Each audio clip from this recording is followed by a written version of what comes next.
கற்றல் ஆய்வகம் learning lab என்பது வேறு, மைண்ட் லேப் மன ஆய்வகம் என்பது வேறு. கற்றல் என்பது ஒரு தனிமனுடைய கற்றுக்கொள்ளும் திறனை கண்டறிந்து அதில் ஏற்பட்ட குறைபாட்டை, செயல் இயக்கத்தை, செயல் தடையை கண்டறிந்து மாற்றுவது. மன ஆய்வகம் என்பது மனதினுடைய இயல்பு, மனம் எதை நோக்கி செயல்படுகிறது, மனதினுடைய அறிவின் பாதை என்ன. எங்களுடைய எம்எஸ்கே கோட்பாட்டின்படி மனம் என்பது அறிவினுடைய தொகுப்பு. அந்த அறிவு எந்த பாதையில் இயங்கிக் கொண்டிருக்கிறது என்பதை கண்டறிவதுதான் மைண்ட் லேப். இதை பற்றிய விழிப்புணர்வு வீடியோ தான் இந்த பதிவு. MSK life clinic foundation. ஒவ்வொரு தனி மனிதனும், அது மாணவர்களாக இருக்கலாம், பெரு நிறுவனங்களில் பணியாற்றக்கூடியவர்களாக இருக்கலாம், அல்லது தொழில் அதிபர்களாக கூட இருக்கலாம். இவர்கள் ஒன்றை கற்றுக்கொள்வதில் எது தடையாக உள்ளது, கற்றுக்கொள்ளும் திறனில் குறைபாடு என்ன என்பதை கண்டறிந்து மாற்றுவதுதான் எங்களுடைய லேர்னிங் லேப். அதே போல் தனி மனிதனுடைய இயல்புகள், ஒரு சிலரால் ஒரு சிலரை மட்டுமே கற்றுக்கொள்ள முடியும். அந்த ஒரு சிலர் கற்றுக்கொள்ளக்கூடிய அந்த தன்மையில் திறன்கள் எது உள்ளது, தனி மனித விருப்பம், அதை சார்ந்த செயல்பாடு, அதில் நோக்கம், அதில் திறனை விரும்பும் அளவு, இவற்றை கண்டறிந்து அதை செயல்படுத்தி முறைப்படுத்துவதுதான் மைண்ட் லேப். ஆக இந்த வீடியோ பதிவில் ஒரு தனி மனிதனுடைய கற்றல் திறன், ஒரு தனி மனிதனுடைய மன இயங்கும் திறன், இவற்றை கண்டறிவதற்கான ஒரு விழிப்புணர்வு தான் இந்த வீடியோ பதிவு. நண்பர்களே, பலர் பொருத்தமில்லாத படிப்பை படிக்க வைத்து விடுகின்றனர்.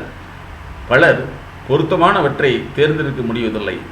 இது கல்வி சார்ந்த தடையாக இருக்கலாம், தொழில் சார்ந்த தடையாக இருக்கலாம். கற்றல் குறைபாடு என்பது வேறு, கற்றல் மாறுபாடு என்பது வேறு.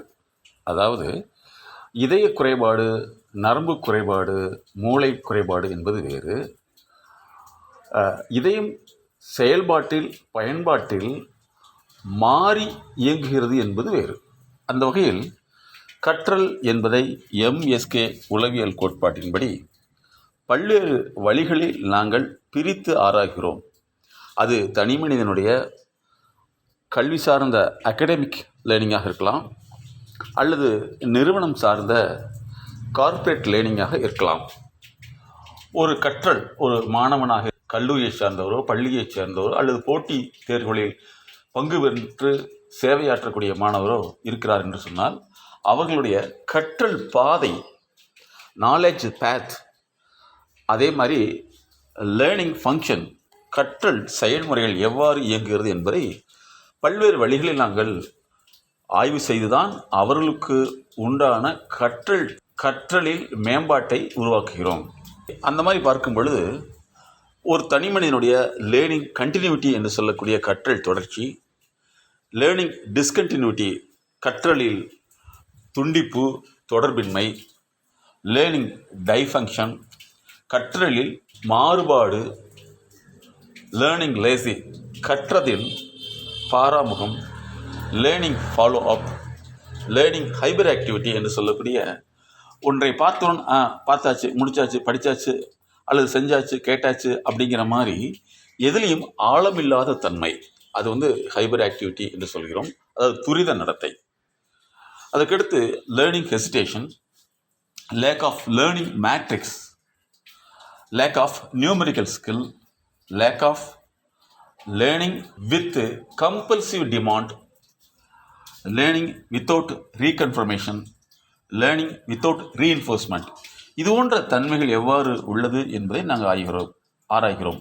அதே போல் லேர்னிங் கேப், கற்றதுக்கும் கற்றுக்கொள்வதற்கும் உள்ள இடைவெளி, learning distraction, learning deficiency, learning rigidity, learning aversion, learning fatigue, learning tension, learning avoidance, learning discomfort, learning withdrawal, learning anger, learning postponement behaviour, learning skipping, learning panic, learning slow learning shallow, learning gambling, learning fear, learning span, learning by rote or rote learning. இப்படி பல்வேறு வழிகளை அவர்களுடைய திறன் எவ்வாறு உள்ளது என்பதை நாங்கள் mind lab என்கின்ற மன ஆய்வகத்தின் மூலமாகவும் லேர்னிங் லேப் என்ற கற்றல் ஆய்வகத்தின் மூலமாகவும் கண்டறிகிறோம். அதேபோல் ஒருவர் தெரிந்து கொண்ட விஷயமாக தகவலாக இருக்கலாம், அல்லது தான் கற்றுக்கொண்டதாக இருக்கலாம். தகவல் வேறு, கற்றுக்கொள்வது வேறு, மெமரி வேறு என்பதை புரிந்து கொள்ள வேண்டும். தகவல் என்பது உங்களுக்கு கொடுக்கக்கூடிய ஒரு அறிவிப்பு அல்லது ஏதாவது ஒரு நிகழ்வை பற்றிய விபரமாக இருக்கலாம். மெமரி என்பது இருப்பதை அப்படியே திரும்ப திரும்ப திரும்ப திரும்ப அதை செய்து மனப்பாடம் செய்து கொள்வது. அதில் எந்த விதமான கற்றலும் இருக்காது, தகவலை மனதில் வைத்து கொண்ட தன்மை மட்டுமே இருக்கும். ஸோ அப்படி பார்க்கும் பொழுது அவர்களுடைய முழு இயல்பு தன்மைகளை நாங்கள் ஆய்கிறோம். அதே போல் கற்றதை எழுதக்கூடிய தன்மை அதில் எவ்வாறு உள்ளது? லேர்னிங் அவாய்டன்ஸ் போலவே writing avoidance, writing withdrawal, writing illegible, writing aversion, writing disability, writing fatigue என்று பல்வேறு வழிகளை நாங்கள் கண்டாய்கிறோம். பல்வேறு வழிகளை நாங்கள் கண்டு ஆய்ந்து நாங்கள் கண்டறிகிறோம். இந்த ரைட்டிங் சம்பந்தப்பட்ட ரைட்டிங் என்ற எழுதியில் வரக்கூடிய பிரச்சனைகளை கண்டுகொள்ளாமல் விட்டால் அதுவே டைகிராஃபியா என்கின்ற ஒரு உளவியல் நரம்பு சார்ந்த பிரச்சனை உருவாக்கிவிடும். அப்படி அந்த டைகிராஃபியா உள்ளவர்கள், அதாவது எழுதுவதில் விருப்பம் இல்லாதவர்கள், எழுதை வெறுக்கக்கூடிய நபர்களுக்கு பெரும்பாலும் எழுதச் சொன்னாலோ அல்லது எழுதக்கூடிய சூழ்நிலை வந்தாலோ அவர்கள் அவர்சன் என்று சொல்லக்கூடிய எதிர்வினை ஆற்றுவார்கள். எழுதுவது அவருக்கு சிரமமாக இருக்கும். சொல்லப்போனால் அவருடைய கை நரம்புகளும் மூளை, கண் இவற்றில் ஒரு நேர்கோட்டில் செயல்படாமல் மனம் வேறு வகையிலும், கைகளின் இயக்கம் ஃபைன் மோட்டார் ஸ்கில் என்று சொல்லக்கூடிய நுண் இயக்கம் மாறுபட்டும் அதனுடைய செயல்தன்மையும் வேறுபட்டும் இருக்கும். இதனோடு சேர்ந்து கற்றலில் உள்ள ரெட்ரோஸ்பெக்டிவ் என்று சொல்லக்கூடிய கற்றதை திரும்ப பார்த்தல், லேர்னிங் வித்தவுட் ரெப்படிஷன். லேர்னிங்கிறது ரெப்படிஷன் கிடையாது. ரெப்படிஷன் பண்ணுறது அது மெமரிங்கிற வகையை சார்ந்தது. மெமரியினால் வெற்றி கிடையாது, அர்த்தம் தெரியாது. இதுதான் மெமரின்னு சொல்லும்.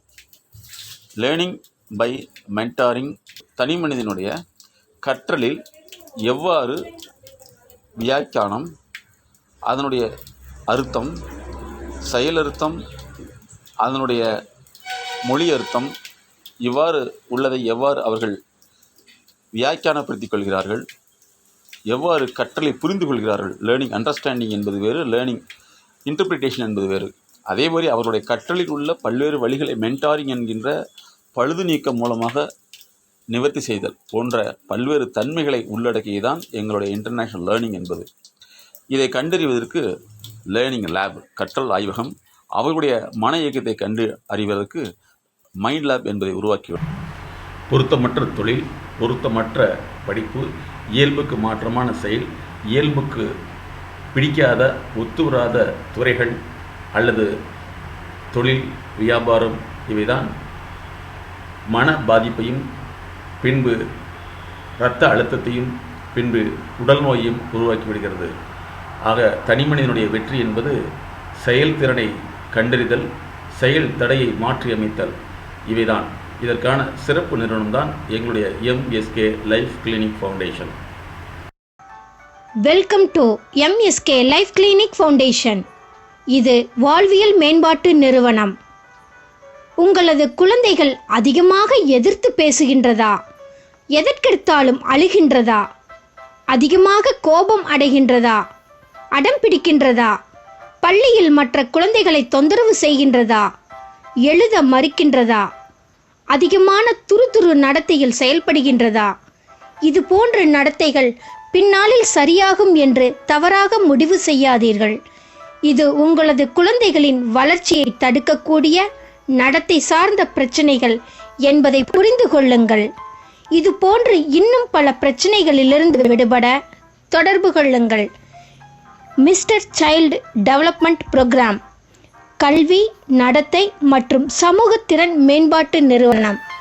மேலும் விவரங்களுக்கு அணுகவும் உளவியல் முதல் உதவிக்கு MSK just call 93 602 53 930. MSK life clinic foundation இது வாழ்வியல் மேம்பாட்டு நிறுவனம்.